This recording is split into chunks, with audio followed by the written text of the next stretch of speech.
Contrataram uma ambulância. Eles pegaram o caixão branco dentro da sala e eu disse, está bem, eu vou com vocês, quero testemunhar. Talvez seja o poder de Deus ou o que for, eu saberei. Quando chegamos com a sirene, houve muita tensão.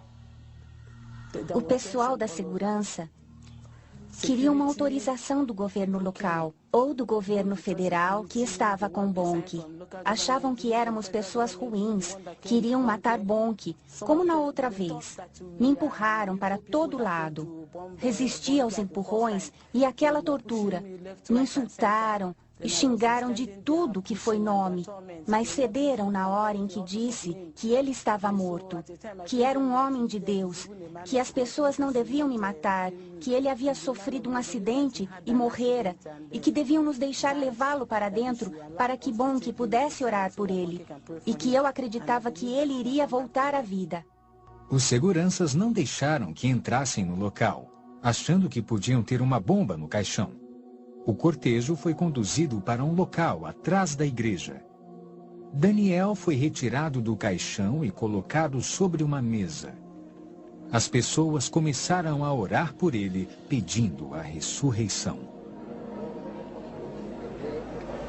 Então o anjo disse que ia me mandar de volta ao mundo para divertir esta geração, porque seria o último aviso para ela.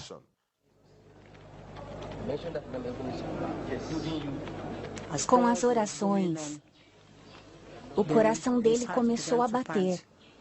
A vida voltou em seu coração. Continuamos orando sem parar. Enquanto tudo isso acontecia, ele começou a respirar aos poucos, mas seu corpo ainda estava rijo.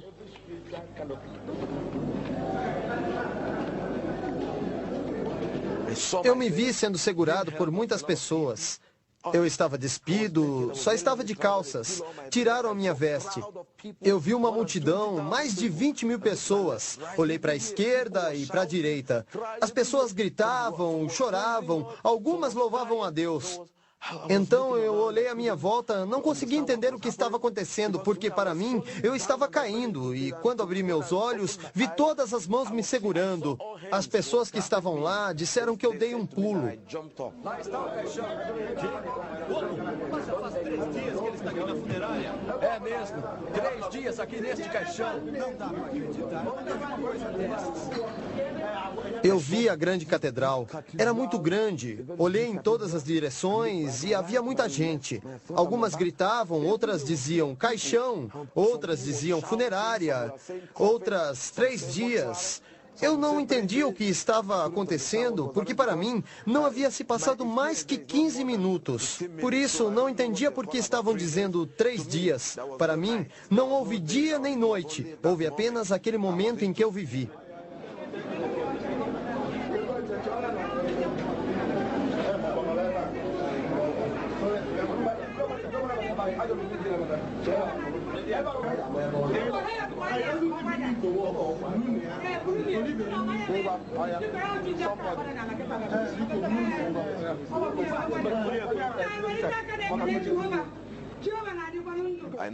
Então, perguntei à minha esposa o que estava acontecendo. Ela me pediu para ficar quieto até chegarmos em casa. Eles me trouxeram para casa, este lugar com minha esposa. Quando entrei no quarto, era 2 de dezembro. Perguntei à minha esposa o que estava acontecendo. Por que falaram do caixão, 3 dias e funerária? O que estava acontecendo?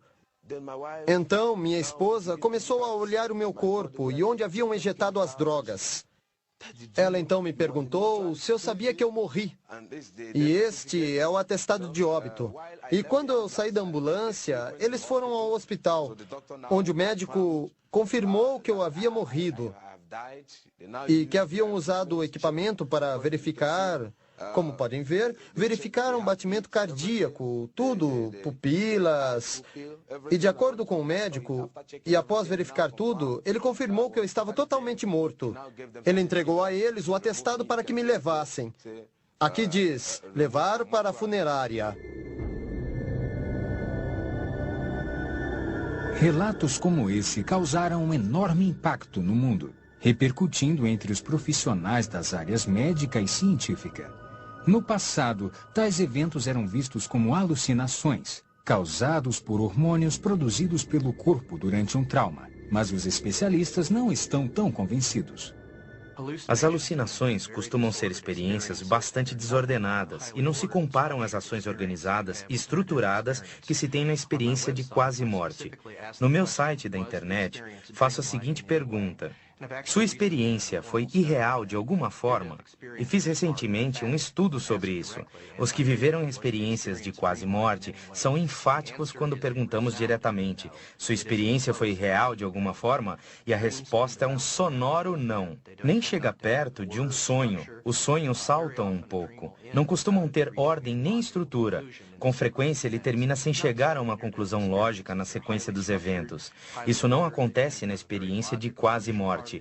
Ela é altamente estruturada e ordenada. Costuma ter uma parte inicial bem lógica e no final da experiência bem estruturada e ordenada, há um final também ordenado. E é quando a experiência termina. As experiências de quase morte não se parecem em nada com sonhos. Se você teve uma experiência de quase morte assustadora, não há dúvida de que quando tem essa experiência, isto o obriga a olhar para dentro de si mesmo. É uma coisa que abala sua vida de forma avassaladora. Você precisa pensar: por que isso aconteceu? Isto é a realidade? Ela o obriga a entender o que é a realidade que acontecerá quando morrer. O Dr. Richard Kent, um médico aposentado, estuda a experiência de quase morte há muitos anos, viajando pelo mundo e escrevendo livros sobre o tema. Dos 300 casos que ele estudou, um total alarmante relata a existência de um mundo semelhante ao encontrado por Daniel Ikechukwu. É um lugar terrível e horroroso. Um lugar onde as pessoas estão apavoradas, assustadas. As pessoas, mesmo as que viram o inferno, até anos mais tarde,